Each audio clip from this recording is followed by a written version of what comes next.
নিভে গেল বাংলাদেশের মঞ্চনাট্যের এক উজ্জ্বল প্রদীপ। অভিনয়, নাট্যচর্চা আর সংস্কৃতির দীর্ঘ পথ চলায় যিনি প্রজন্মের পর প্রজন্মকে অনুপ্রাণিত করেছেন, সেই বরেণ্য নাট্যজন আতাউর রহমান আজ চিরবিদায় নিলেন। তার প্রস্থানে দেশের সাংস্কৃতিক অঙ্গনে তৈরি হয়েছে এক অপূরণীয় শূন্যতা। সোমবার রাত 12টার দিকে ধানমন্ডির পপুলার হাসপাতালে চিকিৎসাধীন অবস্থায় তিনি শেষ নিঃশ্বাস ত্যাগ করেন। মৃত্যুকালে তার বয়স হয়েছিল 84 বছর। তার মৃত্যুর খবর নিশ্চিত করেছেন তার মেয়ে শর্মিষ্ঠা রহমান।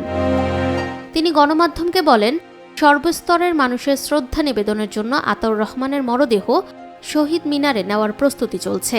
পরিবারের সিদ্ধান্ত অনুযায়ী বনানী কবরস্থানে তার স্ত্রীর কবরের পাশেই তাকে দাফন করা হবে।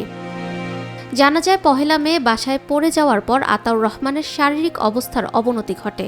প্রথমে তাকে গুলশানের একটি হাসপাতালে নেওয়া হলেও সেখানে আইসিইউ সুবিধা না পাওয়ায় পরে ধানমন্ডির পপুলার হাসপাতালে ভর্তি করা হয়। চিকিৎসকরা তাকে লাইফ সাপোর্টে রাখেন। পরে শারীরিক অবস্থার সাময়িক উন্নতি হলে লাইফ সাপোর্ট খুলে দেওয়া হয়, কিন্তু আবারও অবস্থার অবনতি হলে রোববার পুনরায় তাকে লাইফ সাপোর্টে নেওয়া হয়। 1941 সালের 18 জুন নোয়াখালীতে জন্মগ্রহণ করেন আতাউর রহমান। বাংলাদেশের সাংস্কৃতিক অঙ্গনে তিনি ছিলেন এক উজ্জ্বল নাম। একাধারে নাট্যকার, অভিনেতা, নির্দেশক ও লেখক হিসেবে তিনি দেশের নাট্য অঙ্গনে গুরুত্বপূর্ণ অবদান রাখেন। দেশের শিল্প সংস্কৃতিতে অসামান্য অবদানের স্বীকৃতিস্বরূপ তিনি অর্জন করেন 21 পদক ও স্বাধীনতা পদক।